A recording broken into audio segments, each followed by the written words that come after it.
All right, welcome to a quick video hit here with the Buckeye Talk crew, or at least two-thirds of it. I'm Nathan Baird from cleveland.com. He is Stephen Means. Doug Lameries is knee-deep in Browns coverage over on our live stream there for people who I hope are watching there. A couple picks in the Browns will be on the clock, but we had to wait longer than expected to hear Ohio State quarterback Justin Fields' name tonight, all the way down to the number 11 pick when the Chicago Bears traded up and finally grabbed him as the fourth quarterback off the board this year.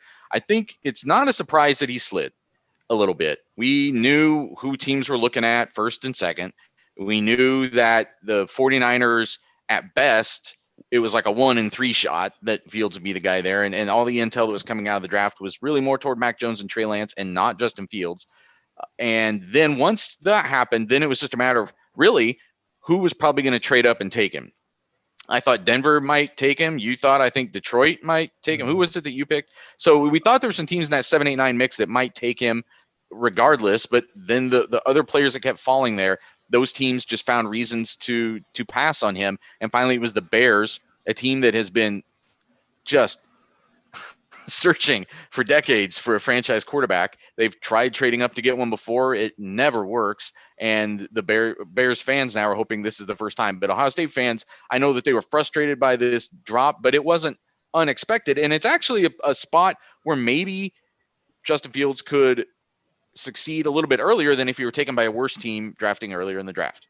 Yeah, this was trade zone, right? Because if it wasn't going to be 49ers, as you mentioned, or 7 through 9, then it's okay. Do the Patriots just not have to do a single thing and they're just going to get him, or does somebody trade up for him? But yeah, I kind of like the fit because this is a situation. My whole thing is why I picked the Detroit Lions is he doesn't have to start right away, right? If you just wanted to play Jared Goff for a year, you could have. And I think your situation was a little bit similar to that. Here, he might be the starting quarterback when the season gets here in the fall, just because of what the Bears, quarterback room looks like right now. But also, I don't know if it's a win now mentality like it would have been had he gone to the 49ers, where you're thinking, okay, now him with that defense and those weapons, the 49ers might be a Super Bowl team. Now, can Trey Lance help him with that? We'll see. But yeah, this is a situation where he can be your starter from day one, and you can grow with that and start to build around him between, the second round and the rest of this draft and then going forward. But he can spend this year pretty much validating why he's going to be your franchise quarterback, similar to how Joe Burrow was with the Bengals last year, even if they were picked 10 picks apart. It's the same scenario of show what you are. We're going to throw you out there to the wolves, let you get as many reps as possible, and then we'll start to build around you in the years coming forward. So the Bears, let's talk about the Bears quarterback room real quick. They signed Andy Dalton as as what was at the time, it looked like their presumptive starter here a few weeks ago in free agency. They already had Nick Foles, a guy who, and those are two just very low upside veteran guys, frankly. I mean, we saw Nick Foles play quarterback last year for the Chicago Bears, or at least I did, more than I wanted to. Thankfully, my duties for you that are listening to this at Buckeye Talk kept me from having to watch too much Chicago Bears football last year, especially on offense. It was a rough road. And now I think he could be the starter this fall, but I also think that is a situation where, again, those are two low upside veterans, but they're also sort of low floor veterans. They're guys who, if they have to start for you in the first few games of the year, while Justin Fields is still learning an NFL offense, still catching up to the speed of that, I could totally see that too, that he doesn't have to start on day one for this team to maybe still win games. They were 8-8 last year. That's obviously not good enough, but it's also not a team that you're having to turn around from a 4-12 or whatever and try to win with. They're more positioned to win soon. On offense, Allen Robinson is the receiver that kind of sticks out. The other receivers are okay. Anthony Miller, guys like that. Nothing that really blows you away from that receiver core, and that's maybe something the Bears could try to upgrade later in this draft. They got a bunch of tight ends. Offensive line is okay. David Montgomery, Tariq Cohen are the guys in the backfield that people probably know. So it's an offense that needed some more playmakers. The offense is what had been holding this team back for a while, and Fields is a playmaker. Now, whether you think he can do it at the NFL level, especially whether you think he can do it fast at the NFL level, there are some things, as much as we push back against the narrative about Fields, there are some things. I mean, I heard a great stat tonight that's like the last X number of Super Bowl winning quarterbacks all started 30-some games in college. Justin Fields didn't do that. He started 14 last year for Ohio State. He started 8 this year. So he's in the 20s, including then the backup year that he had at Georgia, where he did get to play some real snaps. so he is a little bit behind there. And Bears fans who watched the Big Ten championship game against Northwestern are probably thinking, wait a second, isn't this the guy that we saw like come out and kind of lay an egg that day? And hopefully they're the same guy, people who watched then the playoff semifinal against Clemson, where he kind of blew the doors off the place. You're getting both of those of Justin Fields. He has to iron out more of the former and kind of zero in on more of the latter. We think that's attainable for him. I think it's just a matter of how quickly he can get there and be a big time quarterback in the NFL. Important offseason, obviously, once you get the OTAs and training camp and all that stuff. But I think you're right when you point out Andy Dalton and Nick Foles. What you have there is, we're cleveland.com, so let's put this in a Cleveland perspective. When they drafted Baker Mayfield, they had Tyrod Taylor as well, which low ceiling, but, a veteran who'd been around and knew what he was doing enough to where if you weren't comfortable putting your first round draft pick at quarterback out there, you had a veteran, even if the ceiling was low. That's what Andy Dalton and Nick Foles are in this situation. You have Justin Fields, where if you want to throw him out there and you feel like he's ready and you just want to get him as many reps as possible, because you're right, he only has 22 starts, then you can do that. But also, if you're not all the way there yet with them, you can start Dalton or Foles to start off the season. And just like we saw with the Browns that year, by 3/4 midway through the season, Baker Mayfield took over as the starter. We could see a similar situation with Justin Fields because of what the Bears are right now. You can do that and not feel like you're risking your chances at winning something, because this isn't a win now year for the Bears. You got a playmaker at quarterback, now build around it. And so at least for this year, go ahead. Well, it might kind of be because this coaching staff has not had great success there yet. That's so it's fair. a matter of now, if you're going out and getting your franchise quarterback and installing him, does that buy you a year? If you're just another like 8-8-ish year, does it buy you another year if he plays well enough and you see something coming? I could see that. But you're also giving up a first round pick next year to do this. Yeah. So it's not a huge price that they paid in terms of draft capital, but it's enough that they do have to win, I think, pretty quickly, because they're not going to get a lot of help next year. And one thing that jumped out to me, I think I texted this before the draft, which I thought was going to be just a little bit before the draft, and then the stupid rock concert and whatever else was going on all night, and the thing took forever to start. But Justin Fields is a very low-key guy a lot of the times. We've seen obviously times on the field and the locker room where that's not true, but just day to day, a pretty low-key guy, especially the way that he talks. And I almost I knew that at some point tonight when we finally heard him talk, and I was able to listen in on his chat with the Chicago media earlier.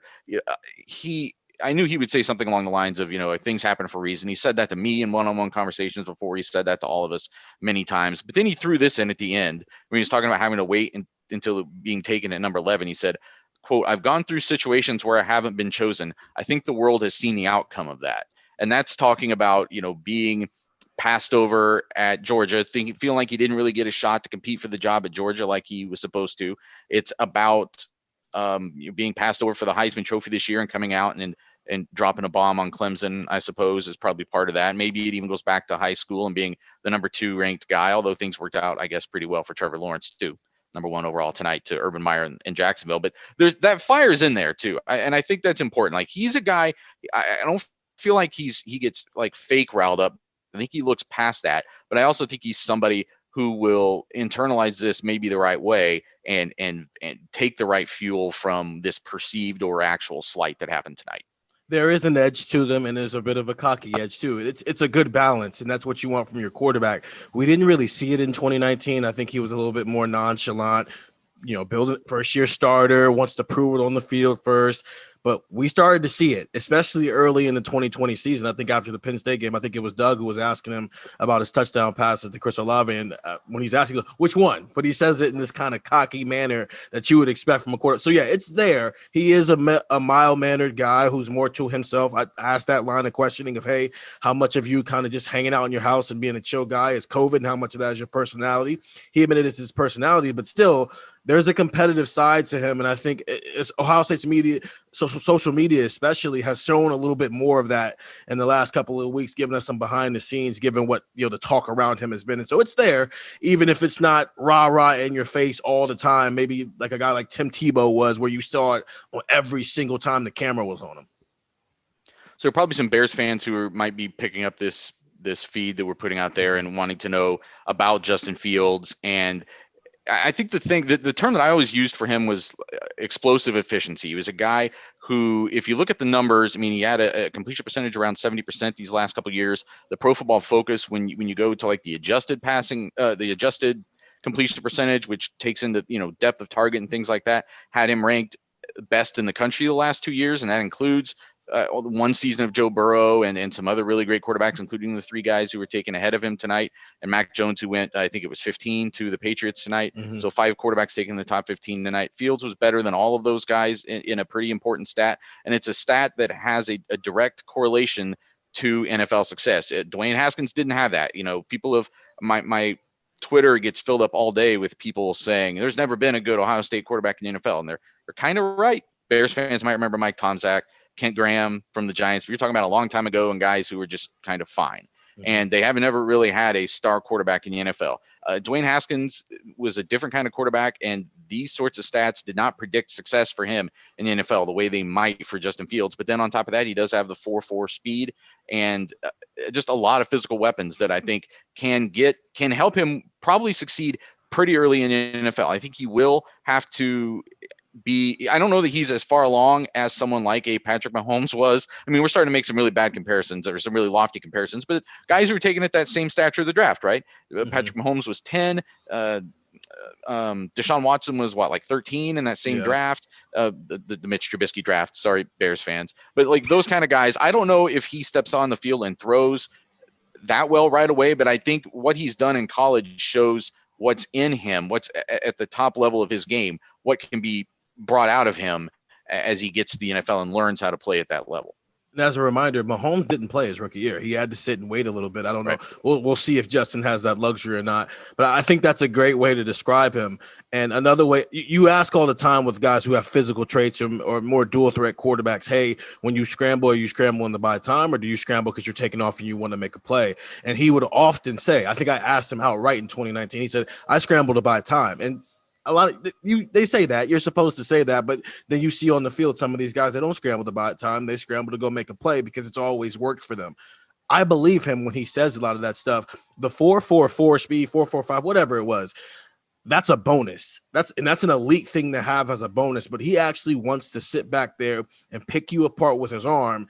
And if nothing is there and all else fails, because he isn't under Ryan Day anymore, whose favorite thing of him to do was throw the ball away, he can go take off. And that's what you're talking about when you say Mahomes and Deshaun Watson, two guys who want to pick you apart with their arms, but can play make with their legs and buy time and do things like that as well. Whether he's as elite as those guys, we'll see. But the makeup is what we're talking about when we're making comparisons here. A comparison that Doug made really early on with Justin Fields, and I thought it was an apt one. There's some lazy ones out there, I think. There are people who say, well, he's like a short Cam Newton, or I mean, not short, but like a smaller Cam Newton, because he's not short. Or, and frankly, they compare him only to a lot of other black quarterbacks. The one that Doug made early on that I thought was really smart was Aaron Rodgers. I think there's just the way that they play the game. I see similarities. I see in the escapability, but in the first instinct being, I'm going to kill you with my arm if I can.